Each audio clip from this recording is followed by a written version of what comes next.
episode of the #Kangaroos podcast. Whatever I've been through, the moment I see you, things start looking on. Welcome to another episode. My name is Dean Vassic. You can find me on X at #Kangas, Instagram #Kangaroos podcast. And tonight, I'll welcome back my good friends Jacinta and Claire to preview a somewhat disappointing, I guess, prelim final, but we're happy. Let's get straight into it. Jacinta, it felt like the game was over pretty early. 3 goals in the first 5 minutes. How did you see it? Yeah, after that first quarter, we had just about outscored our whole match against Adelaide. So I felt pretty relaxed. I mean, I was thinking it's probably got to be more than 5 goals just because I was thinking of what they did to Hawthorn last weekend. But yeah, otherwise, I think halfway through the second quarter, I was even saying to the friend that I was with, I said, yeah, I think it's party time now. I think we can take this in. So a nice prelim to be at, nice and relaxing. Yeah, a little bit different to men's probably, but not where the game is over pretty quickly. Claire, any different thoughts there? I messaged you, I think it was the day after on a Sunday.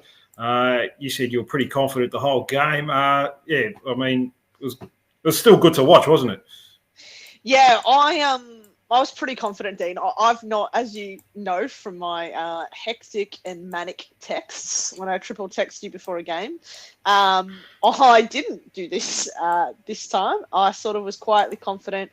I had a friend's 30th down in Geelong, so it wasn't something that I could get to, which was unfortunate at the time, but didn't even chuck it on. I mean, a couple of texts definitely rolled through. Yeah, I mean, that's how confident I was. I didn't even, I was at a pub, so I probably could have asked for the TV on, but I thought, no, be present, be a part of the party. But yeah, look, I was able to get home around 6:30, and I was able to chuck it on. The cool change kind of swept through Melbourne, and I had a beer in my hands, and I watched us just pile on goal after goal. So pretty happy, and I think it was pretty emphatic in the first 5 minutes when, we put on 3 pretty quickly. When Vicky Wall's kicking 3 goals and bombing them from 50, even when Jazz Garner just kind of casually, laconically finds herself in the goal square on the end of a chain of the first goal, you're sort of like, all right, well, we're on here, guys, aren't we? So, yeah, easy watch, definitely after last year's prelim against Adelaide, which feels like that was the opposite of an easy watch.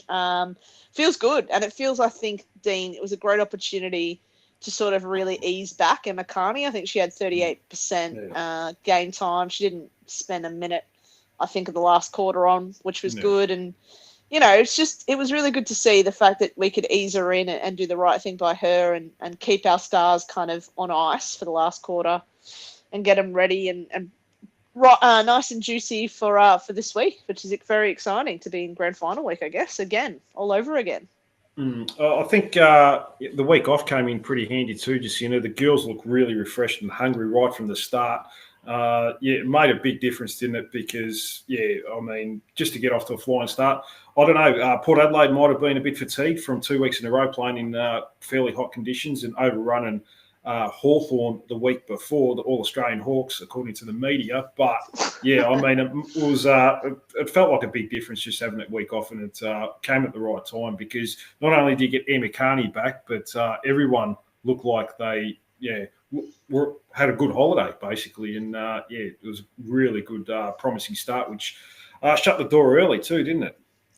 Yeah, I feel like I guess we haven't had a big turnover week to week in our side. So I think the girls probably did earn the break. I mean, going undefeated in the season, they deserve it anyway. But I just think the lack of injuries, even the lack of suspensions, they've all just basically played every week. So outside of Carney, I mean, Sheila had a bit of a break. Bruden's had a break. But, yeah, basically we've had the same team roll in every single week. So I think they needed it. They deserved it. I know a couple of them went up to the Gold Coast, had a good time there. So I think they needed it. But then, then you hear about, some people are saying, yeah, well, Port have had the tough couple of weeks. They might be more match fit and et cetera, et cetera. But, yeah, as soon as I saw the temperature for Saturday, I thought, I think the week off is definitely the better lead-in.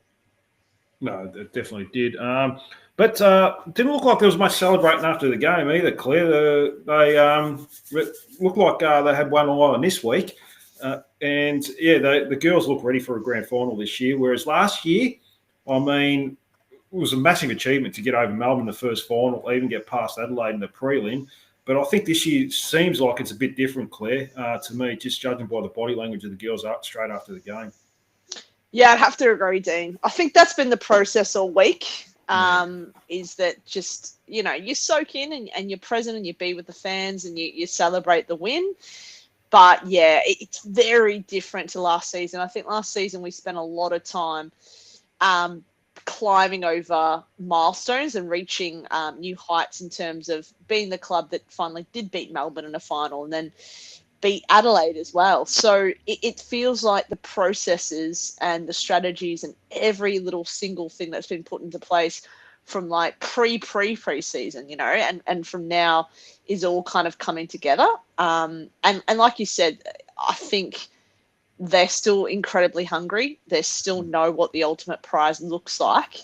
And it feels different from last year in the sense that I think there's a level of professionalism of how they prepare this week and how they're going to go about it and how they're kind of I mean, look, I absolutely adored that video of Sonia Hood, and she's narrating Arden Street and, do it for this, do it for that. And it did seem though like the week, it was a very an emotional week and it's exhausting sometimes to live in that constant high. So I wonder whether this week, because they've already had the experience of a lead into a grand final, is what do we do to keep ourselves like calm?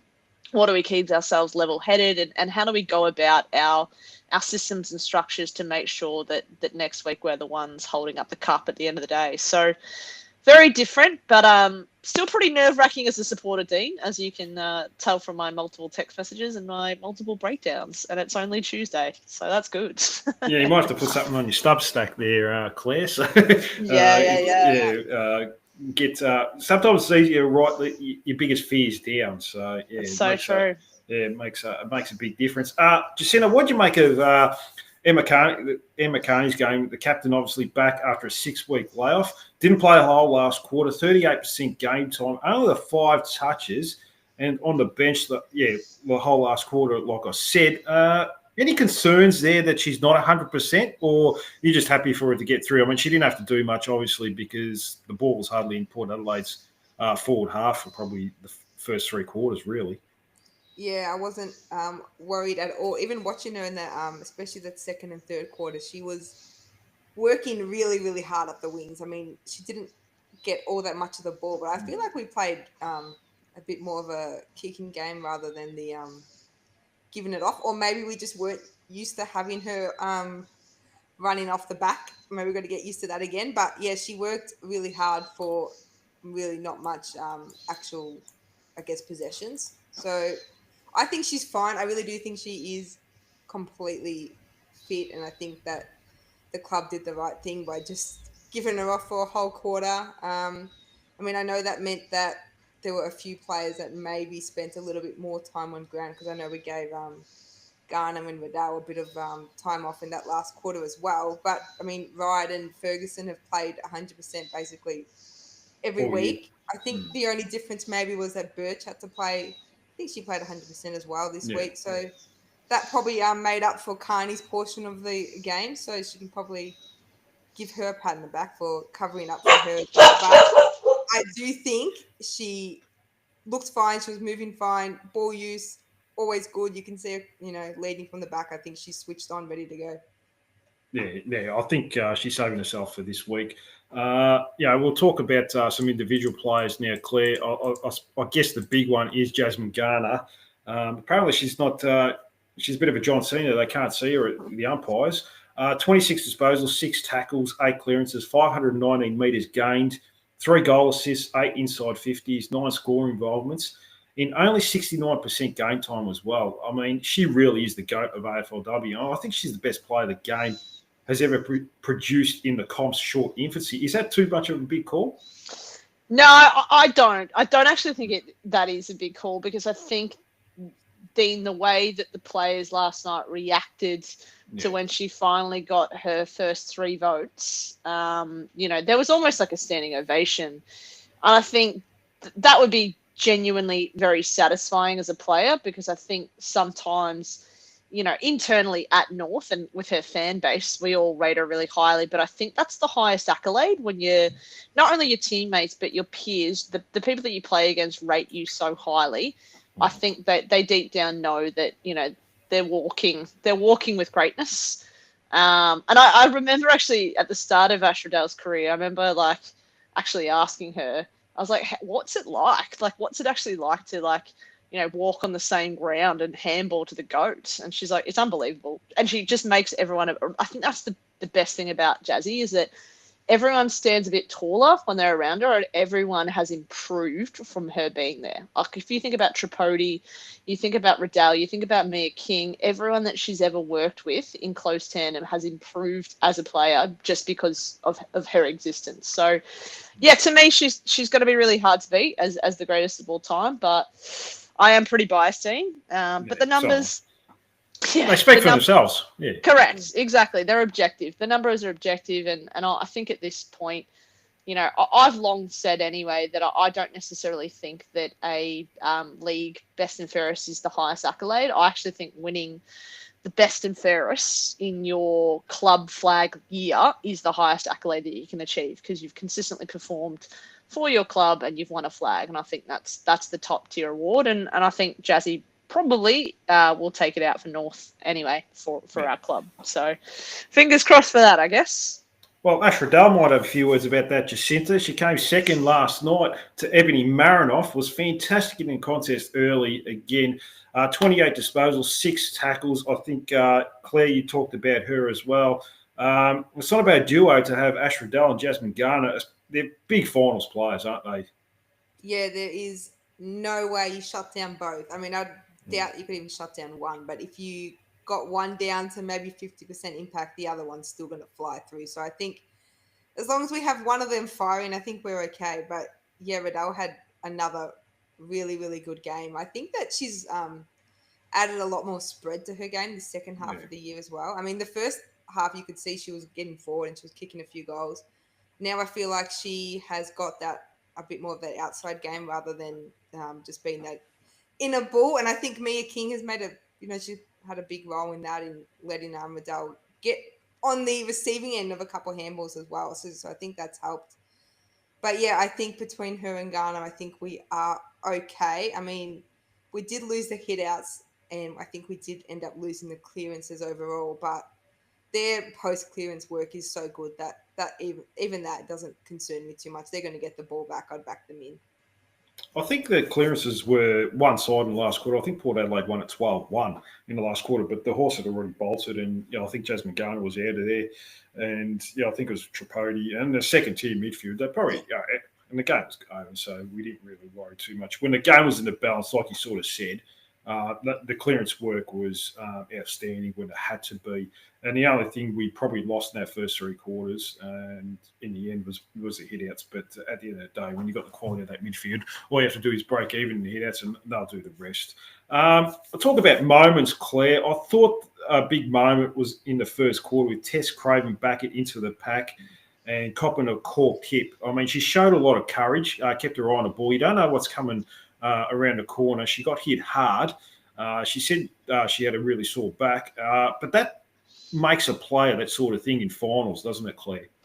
Yeah, it was there definitely very Glenn Archer like. I thought backing in and just putting your body on the line for the teammates, and I think Croc said she's won even more fans from that effort. I think for me, especially watching like Taylor Gatt run the ball up the wing in the first couple of minutes and Tess Craven take that hit, for me, Dean, it shows that they belong now. And I think last season they're a group of kids kind of just ragtagging around, having a bit of fun, playing some good footy. But those moments in the game where they stood up and they rose to the occasion kind of just goes back to what we've been saying all season. It's not just the stars that we rely on now, the Garners and the Riddells and the Carneys.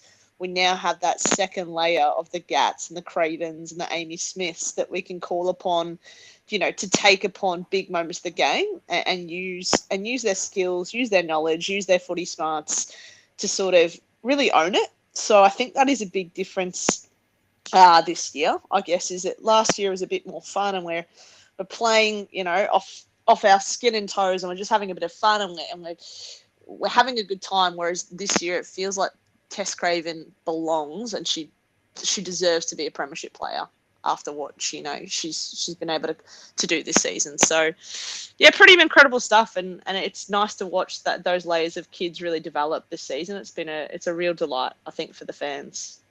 Yeah, and it led to a goal that's courageous act as well. So yeah, full credit to her for doing that. The back line, Jacinta, anything that came their way. Sarah Wright, Libby Birch with career high in metres gained 350. Sarah Wright with career high in metres gained 283.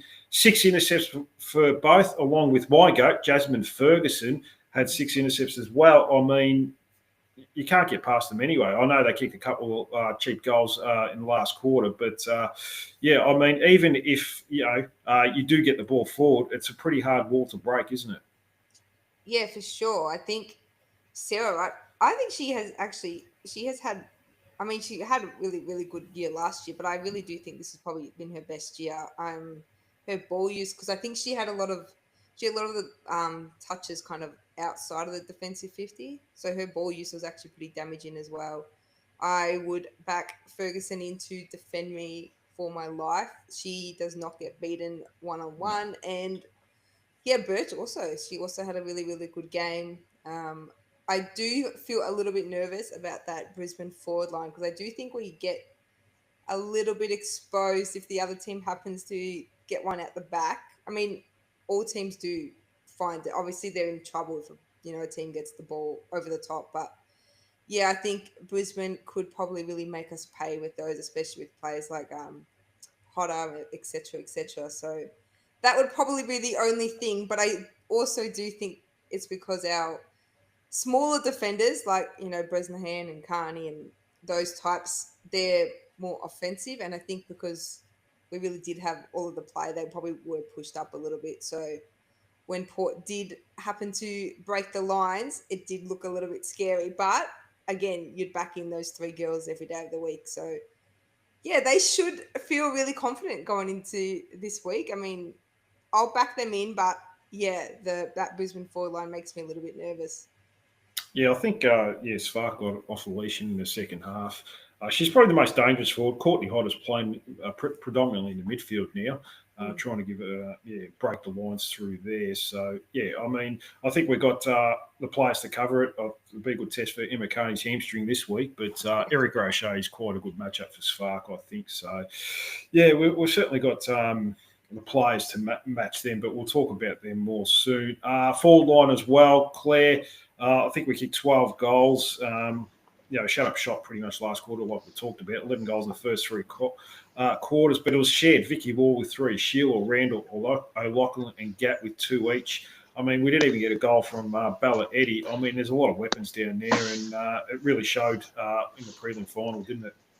Yeah, I think if I was the Brisbane coach this week, that would be my biggest concern is North's capacity to score and their avenues to be able to score as well. I think it's quite overwhelming. If like you said, if Bella Eddy's not popping up and kicking 2, you can bet your life that Vicky Wall will, even Taylor Gatt chipped in, even the first final we played Adelaide, Amy Smith off the wing kicked it. So it's just, and I've already done the deep dive. I've looked at some of the stats from last year's grand final, and we actually beat them in inside 50s quite comprehensively. Like we got 34 inside 50s. It's just that we didn't use it as much. So we beat them by, I think, something like 12 inside 50s. But I think it's our ability now to attack and to score with intention, because we've got such an array of different weapons that we can kind of use. So it's pretty exciting. I think even that Vicky Wall long bomb that got over the top and it rolled in, I thought, God, when it's your day, isn't it? When it's your day, everything just goes in, which is so exciting. But, Sheila didn't have too many, but that means Randall pops up. It's just, it's the tandem. It's it's the 3-headed beast. You try to knock off one head and another 3 erupt. So, yeah, hopefully this has the Brisbane Lions coaches scratching their head, and I'm hoping a Vicky Wall actually plays quite a defensive role on Brianna Conan. I think that'll be a really big matchup because I think Brie Conan, I think she got best on last year for Lions, and I'd like to see a lot more, I guess, work put into the Jade Allengers, the Natalie Griders, the Orla O'Dwyers, and how we can, as a offensive unit, how we can really put some time and research into how to stop their running carry. So, yeah, it should be interesting, but pretty potent forward line, I would have thought, Dean. Pretty potent. Yeah, I mean, it's a forward half game at the end of the day, Jacinta. It's one of the most important statistics in AFL football in general. I think you've told me that. So, working at Champion Data yourself. And, I mean, you talk about Vicky Wall. As long as the ball gets the ground, Vicky Wall, Bella Eddy, Elise O'Loughlin, Taylor Gatt, you got those smalls that will put the pressure on. And then you got the talls that they're quite good at putting pressure on. Randall will crash a pack. I think Sheila's quite quick on her legs when the ball hits the ground. She's very agile and mobile. So as long as we play that forward half game, I mean, the scores will come, won't they? Yeah, we will eventually break through. I think that's the thing with it. There were, I think, maybe the third quarter, Port seemed to have a lot of the play in their forward half. But yeah, as soon as we manage to get that ball forward, you get a couple repeat entries, and yeah, we're pretty good at making them pay. I think, what were we at, like 44% or something whenever the ball went in there? Something like that, yeah. Yeah, something pretty crazy. So we were doing something right, obviously. Yeah, and I think Bella Eddy seemed to play a little bit higher up as well. And she's one that, I mean, she's such a good ball user. I really do think that if our midfield wasn't so stacked, she'd probably be a little bit of an outside mid at this point because, yeah, she's really creative. Her and Bruden up forward, like in that half forward role, did a lot of damage. Port couldn't really find an answer for them. There were a couple of times where they hit, Sheila on the lead, or Emma King had one that I think maybe her one came from Vicky Wall. But yeah, I think they can all kick inside 50, which is something we are not used to in the men's comp. And then I also think they also do apply pressure, so that's something else we're not used to. So I guess it probably really stands out for us, whereas I think Brisbane supporters probably watch their women and it's probably like the exact same thing as watching the men. So they probably appreciate it a little bit less. But for us, you see Randall lay a big tackle, or, O'Loughlin, just picks the ball up, snaps it through goals. It's a real joy for us. And yeah, I don't doubt that we can obviously kick a winning score on the weekend. Where there's, like Claire said, there's too many options to shut down. Anything more to add to this game, Claire? I mean, would it be different if we played Hawthorn, do you think? I don't think it would have been much difference. I know the media will talk up Hawthorn, but if they weren't good enough to beat Port Adelaide last week, I don't think they would have got close to us. I think you need to use their right name, Dean, and that's the All-Australian Hawks. Well, there's only two of them in the All-Australian team. Yeah, and they were lucky to be there just quietly. I looking at some of their stats. Oh, my days. Anyway, I preferred Port, not because I didn't think that we could beat Hawthorn. It was just really satisfying to watch. Easier game, yeah. Oh, 100%. Like, and I really, I really respect someone like Lauren Arnell. I think she's done a really good job with what she's got on that list at the moment. And I think she's squeezed the best out. I think on the weekend it was quite humbling for her, to be fair. But yeah, I had no interest in playing the Hawks. I just, I'm sure that they would have maybe gone with us for like 2.5 quarters, but I think our fitness, our structures, we just would have blown them away. Maybe it wouldn't be 50 points, but it would still be 30 or so. It would have been a little satisfying beating Hawks to try and sort of rub it back to their supporters, but I dare say, Dean, we won't play Hawks next season anyway in the fixture because they'll just be protected again. So, look, I thought at times, Port were brave and tried, and it's a testament to their growth and their youth that they have in there. But I think it's pretty evident the gap, the sizable gap, and I would say it's almost extending the gap between North, Brisbane and Adelaide and kind of everyone else. And it was pretty evident to see on the weekend how kind of sizable it is getting at this point. So, Yeah, I don't know. Guess Yeah, not look, our it's- problem. Yeah, it's been a 3-horse race for a long time. I know the Hawthorn was a good story, but you've actually got to beat someone, rather than actually just get given a soft draw. But we'll worry about them if we do get them next year. It'll be nice. But we'll see how we go. Jacinta, anything else to add to the Port Adelaide game? I don't think we missed too much. I mean, you mentioned Jenna Bruton. She's almost the forgotten soul. I mean, she was one of the best midfielders in the competition not long ago, probably about 4 or 5 years ago. But she got overtaken by, her partner Jazz Garner, Mia King, and so forth. She's not a bad little player to have on half forward flank. I mean, we even seen that last year. If she played that grand final, probably might have been a different result. Oh yeah. She's a gun. I think that injury last year, I mean, outside of costing us that grand final, I think it's also cost her a lot of midfield minutes this year as well. I mean, Gad and Tripodi and those other girls have come along anyway, so she might have been pushed out regardless. But yeah, I think just trying to look after her, and then I know she also had a rest during the year, so I think they've just tried to find a spot for her that doesn't run her completely off her legs, but when she gets that ball, she's going to hit someone. So I'm more than happy to see her on that half forward flank. I think she does a lot of the creative work. I think she also works really hard and finds space. And even if she doesn't get the ball, I think that she's created room for those around her. So yeah, I would really like her to stay in one piece this weekend. I think she played a really important role against Port. So it'd be good if we could funnel some more ball through her again this Saturday. Oh, she's a great ball user, a very underrated player. Colette, well, we might as well move forward to the Lions in the grand final this week. An impressive second half against the Crows gets them in the rematch, but I'm confident the result will be different this time around. I don't know if you're too confident, Claire. Oh, dude! If I could only literally lift my my head up, and you could lobotomy and go into my mind. It's.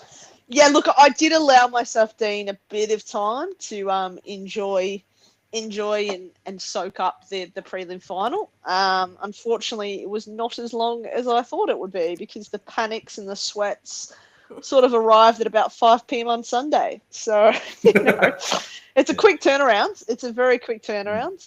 No, look, yeah, it's so frustrating because the logic is the logic. Like, we beat them in round one. We've been undefeated all season. Our processes and our the way that we've gone about it indicates that we are the heavy favourites. It's just, the heart is torn because I just, when you watch it, 2023 and you go back in the highlights and you, like I have quite a couple of times, the pain is still very real and it's still very visceral. So unfortunately, I am texting and sort of panicking all my different groups of friends, sort of asking for reassurance here and there. But look, I am going to try and enjoy as much this week. I'm going to try and get to the open training on the Friday and sort of take it all in. Like, it's not very often your football club, the love of your life gets to play in a grand final. So I am trying to ease into it as much as I can. But I don't know, everyone that I've spoken to has honestly been so reassuring, and not even because they're North supporters, but because they're like, no, I think it's North's year. Like, I think it's genuinely your year. I think, they're the right team to win it. So that's been handy. However, if only my heart would see reason, Dean. Unfortunately, it doesn't know reason. So, yeah, it's been up and down, to say the least. Yeah, well, I mean, grand finals, I suppose anything can happen, but you got to go in feeling pretty confident. I mean, we smashed them round one this year by 50-odd points. It's pretty much the same team they've got now. And I don't think they'll get the space they got against the Crows. And we had players like Garner, Riddell and Carney. I think Garner had 68% game time. So she was put in the cotton wool early. Riddell was put into cotton wool early as well. She only had 70-odd%. Carney, 38%. I think there's more room to get better this week, Jacinta. Yeah, I do agree with that, but I am the same. When I was watching that Adelaide Brisbane prelim on the weekend, I really was stressed because I didn't know who I wanted to play. I mean, I didn't want to give Adelaide another crack at us because I think they really are. They've figured out a way to probably get through the defence and probably lock it in their forward half against us. And then Brisbane just make me feel a little bit ill because of last year, and also look at their attacking style, and I think it probably matches ours. So if we get into like a shootout type game, I think they do have that scoring power. But yeah, I do think there is some room for improvement. I mean, obviously the easy one is Gunn and Madawa on the field a little bit more. So there's like immediate improvement there. I think maybe Emma King and Kim Rennie were probably a little bit down on the weekend. So they could probably lift a little bit. I think they will need to because Brisbane's ruck is quite decent, isn't she? It's Kathy, what's her surname? I don't remember what her surname is. Yeah, got me sorry, there. Kathy, but she is actually a pretty decent player. I think she also kicked a goal on the weekend as well. So she's quite decent. I think we could probably get some improvement there as well. I think, there is room, but then also, I mean, I don't know if Vicky Wall's going to kick another 3 goals, but if she doesn't kick the 3, hopefully Bella Eddie kicks a couple. So I think that if one player's down, someone else will lift. So I think they'll work it out. I do. Yeah, I mean, they've got some weapons clear, some match winners. We've seen it with Davidson last year in the grand final last quarter. They've got the Spark girls and a number of others. I mean, there's a lot of quality there, but I just can't see them all hitting at the same time this weekend. I think we've got the good matchups this year. I think Libby Birch is a big inclusion. Whereas we had probably Eliza Shannon last year. Not that, nothing against Eliza Shannon. She's a quality footballer, but it's a different kettle of fish with Libby Birch. We've seen that on prelim. And she's a big game player, clearly, and big reason why we brought her to the club. So I'm confident that we can curtail Davidson. Slark, I think Erica O'Shea goes to her. She's got some good pace and she'll give some good rebound. We've got the leadership of Emma Carney back. And the forward line, I know they got a lot of intercepts on the weekend, the Brisbane Lions. They got on the outside far too easy by the Crows. I just think it's not going to be on their terms this week for the Brisbane Lions, especially not playing at Ipswich either. So I feel very confident that we can get over the top of them based on that. What do you think? Am I just being too confident here? No, not at all. It's again, back to the reason. Heart versus reason, logic versus heart. No, I do tend to agree. I think for me, the key players that I would like to shut down, because I know Hodder came into the grand final at halftime and she just became a tackle machine. They run her through the midfield and it's a magnet that they like to throw around, her and Spark. So I think keeping Hodder, because she can break lines and she can, like Ali Anderson, she gets a lot of the ball, but her meters gains is actually quite small. She likes to get the flick handball out and get it to a quick player. So I'm a little concerned about my 3 big ones that I think we need to clamp down on are, like I said, Courtney Hodder, I think can do quite a bit of damage. I think Orla O'Dwyer, I know she's got the highest meters gained for the team and she comes off the halfback and wing. And if you give that woman time and space, she'll run you off your feet. So I think she can do quite a bit of damage. And my last one is Belle Dawes, who's had a pretty fantastic season. She was able to make AA this season, so full credit to her. But, yeah, I reckon she's Speedy Gonzalez in there, and I think those are our main issues. But I would tend to agree with you. I don't think those players will get nearly as much space as they did against Adelaide for a couple of reasons. One, I think, Ipswich lends itself to the game style, but also I think Adelaide were a bit puffed out. I think at halftime they looked a bit cooked, and I think the travel and that extra final caught up with them, whereas we're on even keel with obviously Brisbane at the moment, having played the same amount of games. But yeah, the more I think about it, the more I think about the matchups and the systems that we have into place. I just know that North, if Plan A doesn't work and Plan B doesn't work and Plan C doesn't work, they've got D, E, and F. I think that is the real confidence builder this year, is that Crocker can turn to the team and turn to the board and have different ways of trying to shut players down or get the play back on our terms. And I can't remember maybe a game this year where another team has scored quickly in succession 3 or 4 goals on us. It just doesn't happen.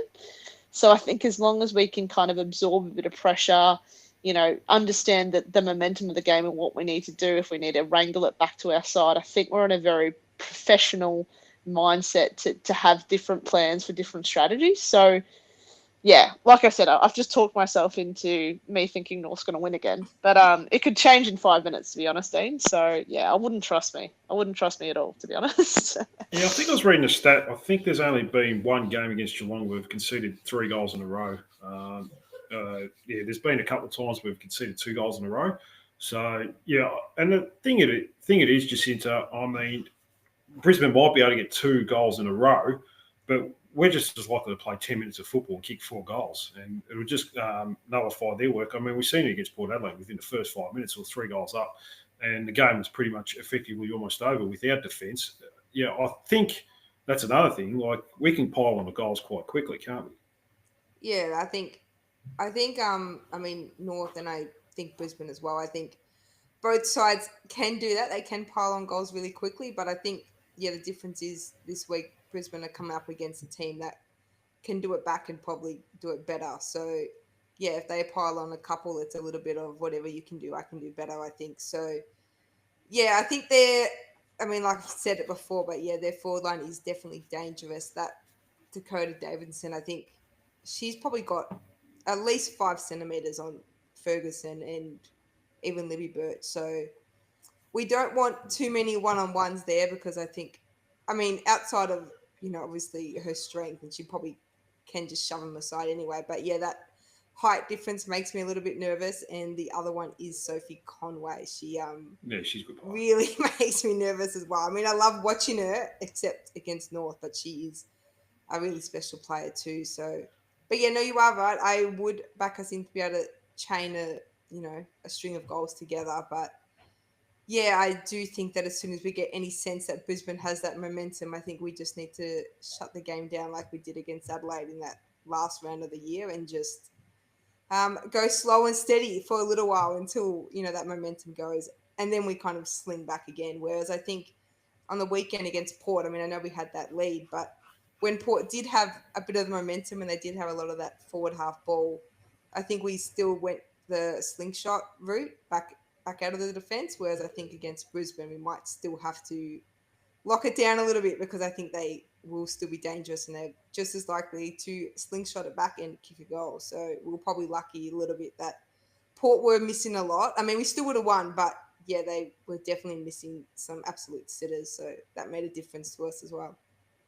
Well, I think we were 50 points before they scored. So yeah, that's right. We're fine. We're completely fine. Yeah. So that'll probably happen again this week, Claire. Well, I think we'll be 50-0. Dean, if that happened, honestly, I might just streak around Icon Park. Look,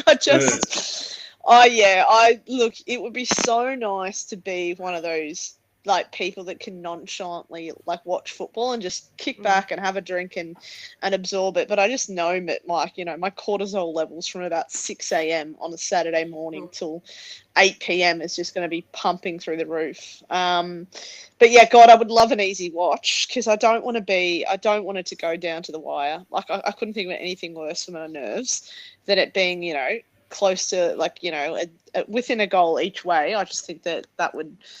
Yeah, I don't know. I might have a cardiac arrest at Icon on Saturday night. Get the defibs ready, guys. Yeah, look, I'd love to. I'm obsessed with your confidence scene, and I think you may know something that we know because all season you've backed us in, and all season you've been the right person. You've been on the end of every result, kind of looking back, being like, yeah, guys, I told you so, and. I guess you just know more than we know. Or maybe it's or maybe you just haven't been as scarred as us recent North supporters who've watched our men's, he's seen wins. He saw the 90s. We missed it. Yeah, exactly. I've seen a little bit of it. It's so true. I saw a little bit of the 90s, but I was too young to actually absorb it, whereas you've had success. You know what it feels like, whereas we're just living in mediocrity, basically, apart from it. It's so true. So maybe you've got this really new, fresh perspective. Does it feel, I guess, sorry to we're just going off the cuff now. Does it feel like, obviously you were alive for 99 and 96. I guess, do you have that level of confidence? Like how are you feeling about in comparable to grand finals that you have watched and they have won in the past? I compare this team to the Geelong team more so, that dominated in the 2000s with Bartel, Selwood.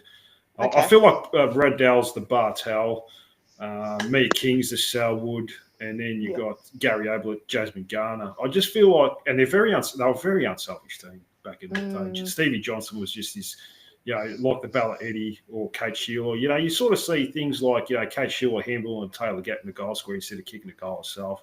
I think that makes the ingredients of a good team. They just remind me of that era where they won, what was it, 3 in a row and played in grand finals and so forth. So, whereas the 90s team was based around one player. Almost. I mean, we had some good role players like Glenn Archer in the back line, Anthony Stevens in the midfield, and Wayne Carey centre forward. He was unbelievable. He carried the club when we really needed it. It felt like a bit of a different team back then. It was a bit of a different game. Yeah, it's true. It was just like, kick it long to your forwards where it was one-on-one, whereas now it's more, zone defence and, more structured than it was back then. But that's who it reminds me of, that team. I compare it to them. And, look, for me personally, I don't think any team could come close to us if we're even close to our best. I mean, there's been even periods this year where we haven't even played close to our best, but we still won games by 7-8 goals. Like I remember that Essendon game. I mean, we just poled her on in the first quarter. No, they shut up shop. They just sort of said, "Look, let's just fight back. Let's minimise the damage." And I think we're quite an intimidating team to play against, to be honest with you, Claire. That's why I've got confidence. I could see the body language of opposition teams when we played them, and their heads are down and they're worried about what we're doing too much, and they're not being proactive. And I see that, and I can see that happening on, in the grand final. I could see self-doubt coming into Brisbane, especially if we get off to a flying start. Yeah. If we get 2 or 3 goals early, I think it'll be quite over quite early, to be honest with you. But that's just me, I guess, Claire. Yeah, I'm obsessed. I wish I could. The amount of money I would spend to live a day in that head, or spend you don't want to live in my head, trust me. Look, at the moment I do, because you don't want to live in mine. So it's good though. It's quietly reassuring, just for, I guess, Jacinta and I and other fans out there who.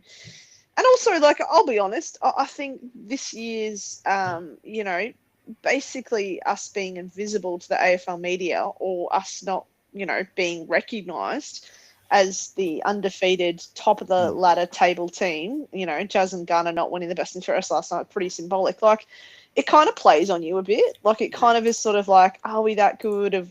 Has it been luck? Has it been, have things just fallen in our way? But it does play in your head, but I'm like, why is, and again, I shouldn't give it much airtime, but why is Kate McCarthy and Abby Holmes back in Brisbane? Why are media experts? I don't think Abby Holmes likes North Melbourne, to be honest with you. I don't know what it is. Yeah, what do we do to her?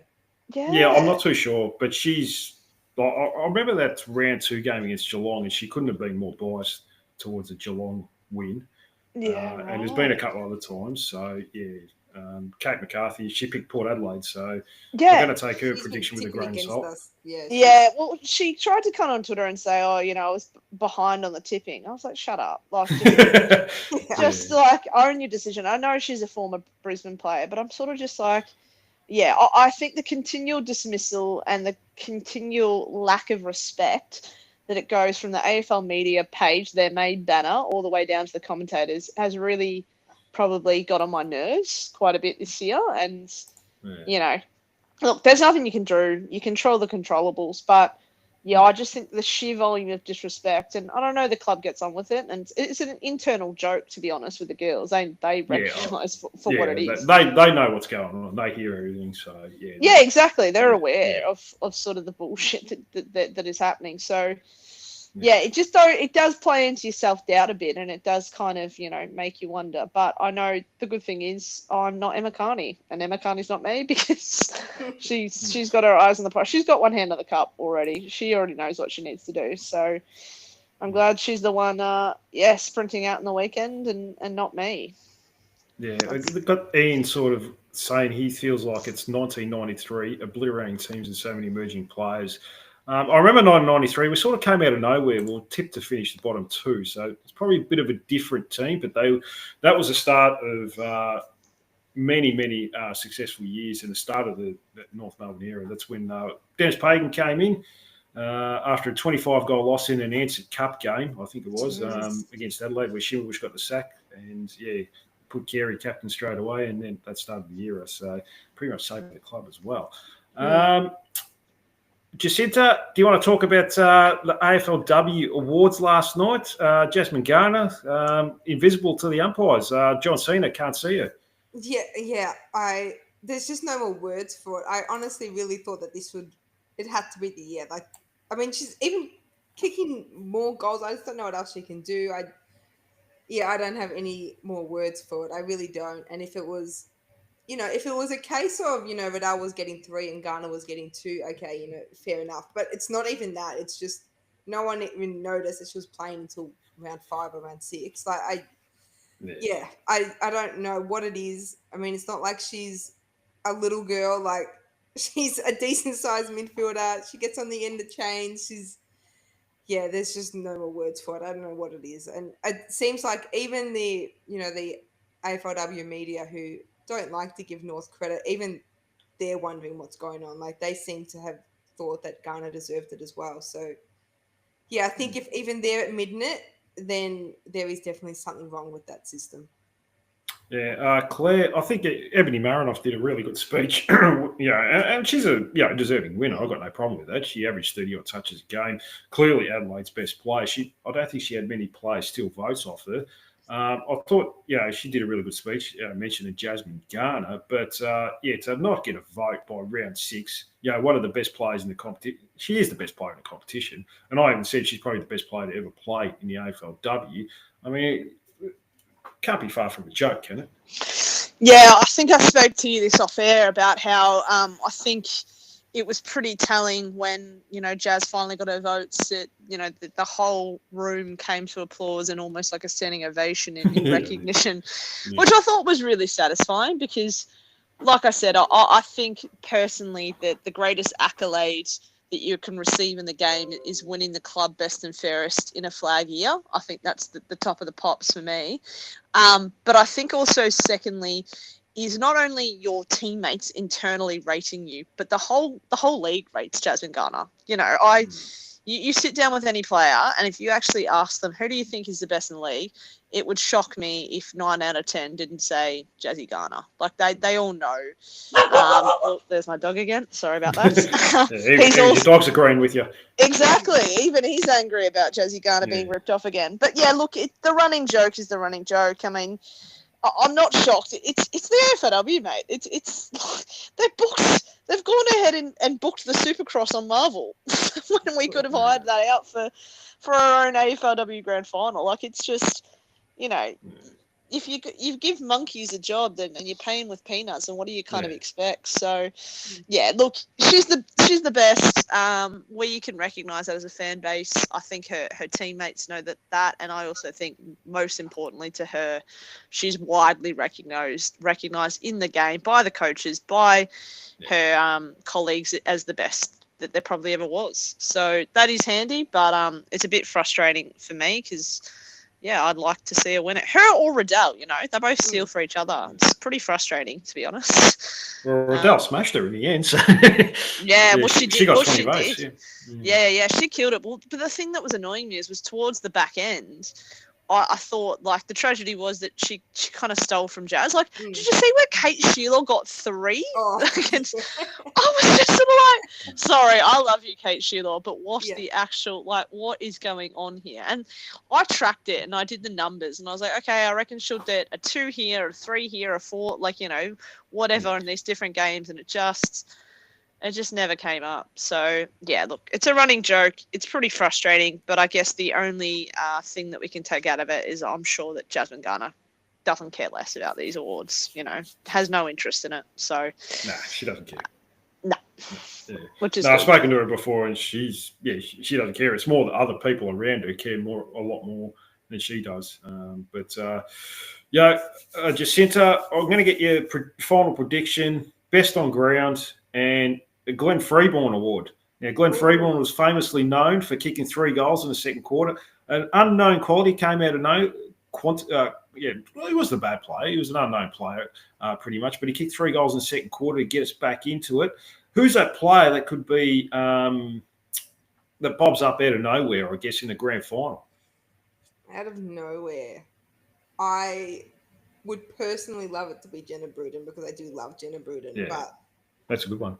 I'm going to stick with her. I would love for her to get that award. I think that Garner will win best on, and I really hope she does. Surely grand final day, they're meant to be the best umpires. They've got eyes. I just think the bare minimum grand final umpires should have eyes, and they should be able to see the number 25. So I'll back Jazzy in for that one.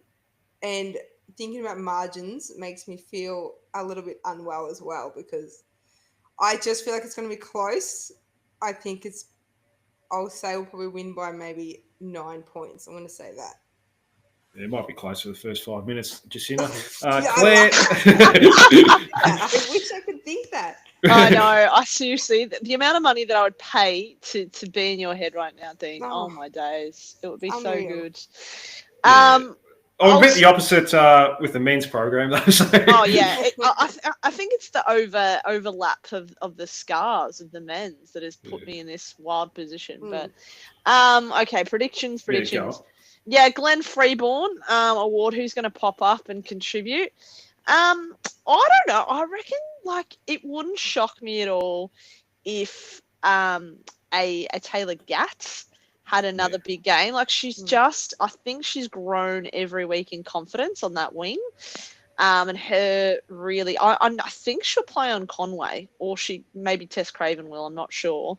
But I could really see her bobbing up for big periods on the wing. I think we really like the wide open paddocks of Icon, and I think she'd be really good as a quick little runner on the wing and providing some space. So I'm going to go Taylor Gatt. She's going to have some really pivotal score involvements, I think, on Saturday night. And I think that's going to be crucial.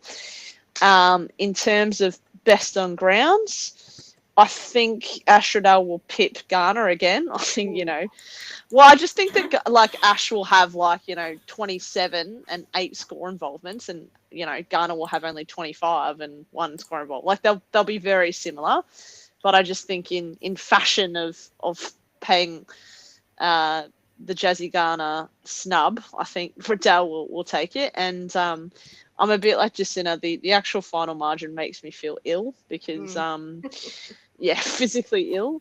But I'd like to say I think they'll hang on, and I'm going to go with lucky number 10 for my boy Anthony Stevens, because I just love that man so much. So I don't know. River Stevens came to the club this week. I've just been seeing, actually, you know what? I've been seeing 11 everywhere as well. And Glenn Archer is also, I have. I've been seeing 11 every time it's 11-11, guys. I'm going to admit to the podcast, I stayed up on Saturday night just for 11-11 so I could wish that we win a grand final. That's how nuts I've gone. Thank you for that sacrifice. Exactly, yeah. Basically, we're all doing our bit, guys. And so if you can stay up. Yeah, exactly. If you could stay up to 11-11 every night and put all your hopes and dreams on that'd be great. But no, North by 11 points in the 2024 AFLW Grand Final. Go Roos. Oh, my days. I'm so nervous, though. Oh, my days. Yeah. So nervous. What do you reckon, Dave? Yeah, I'll go about 20 points, 19, 20 points. Jesus. And that's probably me being, showing humble. A bit too much respect to, to Brisbane. God. But I think we should, get it comfortably. To be honest. Oh my God, I'm obsessed with it. Has everyone got tickets? Is everyone going? Yeah, I got tickets. The price has gone up a fair bit from last year. I think it was $20 for the grand final last year. It's 35 now, isn't it? Yeah. Yeah, I don't care. I would have paid 100, but No, but I do agree because I've got a couple of bandwagoner supporters that have just found themselves sliding into my inbox, just being like, "Oh, can you get us a ticket?" And instead of them, I was like, "Yeah, cool, just transfer me." And I was like, "Nah, you're a bit short, mate. You're a bit short on that cash. It's. I think it's there's still tickets available to the public in there, so they probably don't have They to. sold out. Yeah. Well, they said that they capped it. Well, I think they would be because they said they've sold 12,500. But I know Oh, Icon wow, Fit. okay. Yeah, exactly. But I know Icon fits more than that, so I just don't understand what they're doing there. I don't know what they're. I do think it's a bit of a look. I hate Marvel Stadium. I've got only bad memories there, to be honest. But True. I do think it's a bit of a. I'm torn because I really like local grounds, and I know North love playing Icon, and it feels very like iconic to AFLW for it to be there. But I also think it is a bit of a missed opportunity with the AFL not having a pretty big spectacle to play in a bigger stadium. But that being said, is there anything fucking worse than an empty stadium at Marvel? Like, it's just a hellhole. So, yeah, I've had a couple of debates and arguments with some people who say that it should be at Marvel, but ultimately, I think Icon's the right fit. I think it feels fine. right there. Yeah. Yeah. Yeah. Feels I haven't good looked at the weather for Saturday night, to be honest with you. But Would you believe it, Dean? It might rain. Oh, no, or whatever. Fitting. Might keep Brisbane within a respectable margin. That's about it. But we'll see how we go. Jacinta, any final thoughts out there before I let you go? No, just that I am really, really nervous, and if anybody could send some calmness my way, it'd be much appreciated. Instead of sending love, just send calmness. Yeah, that's good. Yeah, do some meditation there, Jacinta. You'll be fine. So be more present. Thanks. I'll try. Yeah, have a cold shower. That always helps too. So Yeah, you that's focus true. on the cold and you start stressing. So True. yeah. Claire, any final thoughts? Yeah, I think as much as the nerves are building this week and as crazy as it is, I think it could be the start of an era. And I'm really excited because, we've been doing this for a bit now. We've been kind of backing in the girls from day dot. So I think it'll be incredibly satisfying on Saturday night when we hoist up the cup, because I know people like you, Dean, people like you, Jacinta, and all my friends and my family who've gone on this journey with the girls. I think there'll be a deep satisfaction. So lids off. We're gonna win the fucking flag. Let's go. Yeah, that's it. That's more. There That's we better, go. Claire. That's I know. better. Yeah, It's better energy, isn't it? Yeah, that's what I want to see. More pep. confidence. Yeah. I'm sure they'll be fine. Jacinta, thanks so much for coming on tonight. I'll probably see you Saturday. Yes, thanks for having me, Dean. I will see you Saturday. Sounds good. I've never actually met you in person, so. Yeah, I know we do. We keep missing each other, but we'll meet each other Saturday and maybe get a photo with the cup, hey? We'll just get in there and take the cup off the live. girls while they're running around the oval, so I'm sure they'll that's right. appreciate it. Oh, absolutely. I'll be like, Emma Carney, sorry, that's mine. Yeah, that's it. Yeah, I'm pretty sure she'll probably catch us if we ran off with it. So, even with a dodgy hamstring, I can't run that fast anymore. So, Claire, any final thoughts? No, Oh, you just said that before. Oh, thanks so much for coming on. Anyway, I've lost it. Lids off. We winning a flag, guys. Get I around like us. that a lot. Well, you got it. You know what? I could spend the entire week being pessimistic, but I've shifted my mood. And if we lose, we lose. At least I've gone down with knowing that I'm confident. At least I'm going to commit to really leaning in as opposed to going back and forth, because no one wins anyway. So I may as well just be like, yeah, we're going to win a flag, and I'll deal with it. We'll check in with you in 10 minutes and we'll see where your headspace is. Yeah. That's actually so true. That is so real. Thank you for calling me out on that. I appreciate it. Yeah, but what's the point of not being confident? You might That's as well be confident in life. If you've got a choice, we've all got choices. You can either be confident or not confident. So I'm pretty That's true, confident. Dave. Yeah, I love it. Might as well do that. And thank you to all you lovely listeners for tuning in on YouTube today. Thank you to these lovely girls as well. Like and subscribe, leave comments, push that notification bell as well. I'll probably be back later this week. I'm not sure what I'm doing, but I'll be back talking about something, maybe about the girls again. But until then, bye for now and go Roos. Well, thank you very much, ladies. Claire, how you feeling, really? Mate, no, I am. I've decided